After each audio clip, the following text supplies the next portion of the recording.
एक बार बौद्ध मठ में एक जैन मास्टर रहते थे।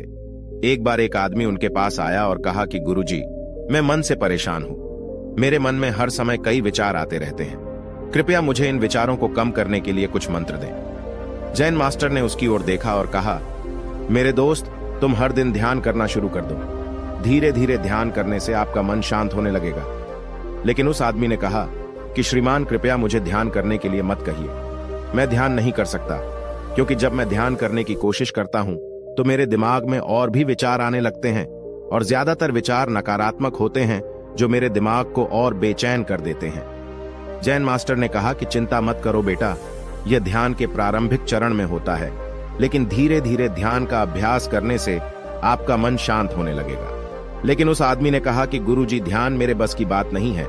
आप कृपया मुझे मेरे मन को शांत करने के लिए कोई मंत्र दें। जैन मास्टर ने देखा कि यह आदमी इस तरह से समझने वाला नहीं है, तो उसने कहा, ठीक है, अगर आप जिद करते हैं तो मैं आपको एक मंत्र देता हूं जो आपके दिमाग को शांत कर सकता है। फिर मास्टर ने उसके कान में एक मंत्र फुसफुसाया और कहा कि आपको इस मंत्र को बैठकर जाप करना होगा, अकेले, हर दिन।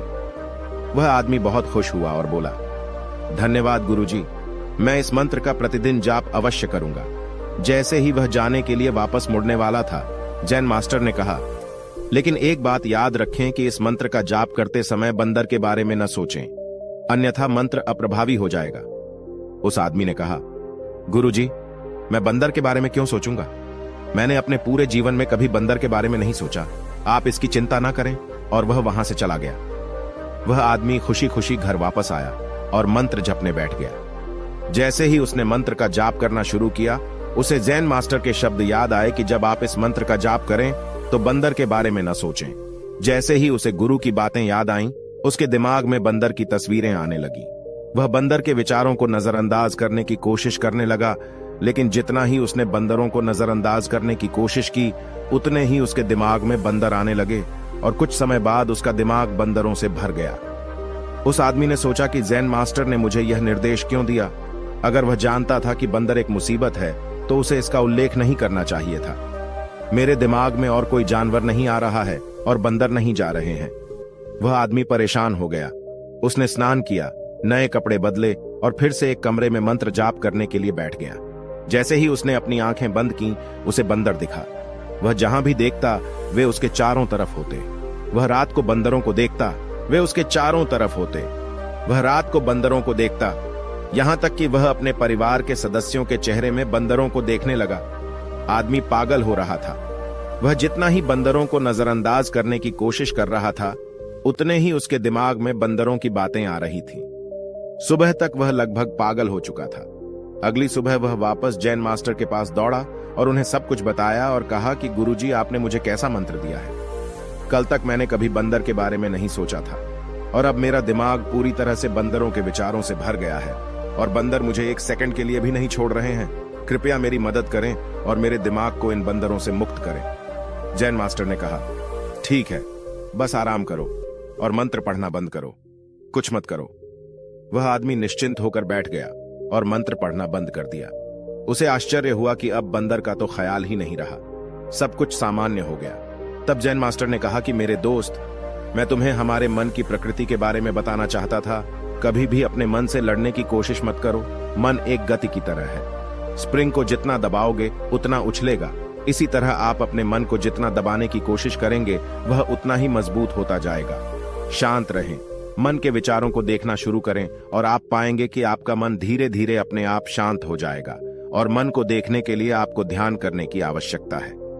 अगर हम अपने जीवन में देखें तो पाएंगे कि हमारा मन एक बंदर की तरह है जो हर समय बेमतलब इधर उधर उछलता कूदता रहता है। यदि आप इस बंदर मन को बलपूर्वक रोकना चाहते हैं तो आप ऐसा नहीं कर पाएंगे। जैसे जितना अधिक आप उसके स्प्रिंग को दबाने की कोशिश करेंगे, उतना ही वह उछलेगा।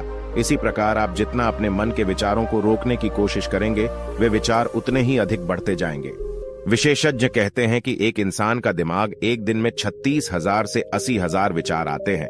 अगर आप इन विचारों को जबरदस्ती रोकने की कोशिश करेंगे तो आप उन्हें रोक नहीं पाएंगे।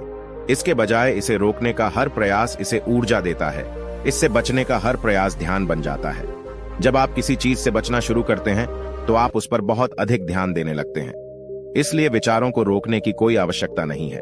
केवल आपको अपने विचारों को अनासक्त देखना है। हमारे नियमित जीवन में आमतौर पर हम अपने विचारों को देखने में सक्षम नहीं होते हैं, लेकिन ध्यान में आप इसे आसानी से कर सकते हैं। इसलिए आपको अपने मन को देखने के लिए ध्यान का अभ्यास करने की आवश्यकता है। कुछ लोगों का अनुभव होता है कि जब वे ध्यान करना शुरू करते हैं तो उनके दिमाग में अधिक विचार आने लगते हैं, लेकिन इसके पीछे का कारण यह है कि जब हम ध्यान करना शुरू करते हैं तो हमारे दिमाग में छिपे पुराने विचार ऐसे ही निकलने लगते हैं, जैसे अगर आप अपने घर की सफाई करते हैं तो सारा कचरा बाहर निकल आता है। इसी तरह जब आप ध्यान करना शुरू करते हैं तो दिमाग का सारा कचरा बाहर निकलने लगता है और आपको अधिक विचार आने लगेंगे। लेकिन आपको इसकी चिंता करने की जरूरत नहीं है और अपने विचारों को आते और फिर जाते देखते रहें और अपना ध्यान अभ्यास जारी रखें। धीरे धीरे मन का सारा कचरा बाहर निकल जाएगा तो मन अपने आप शांत होने लगेगा और आपको कम विचार आने लगेंगे, और लंबे अभ्यास से आप निश्चय ही अपने मन को वश में कर पाएंगे। ये कहानी आपको कैसी लगी हमें कमेंट बॉक्स में जरूर बताइए।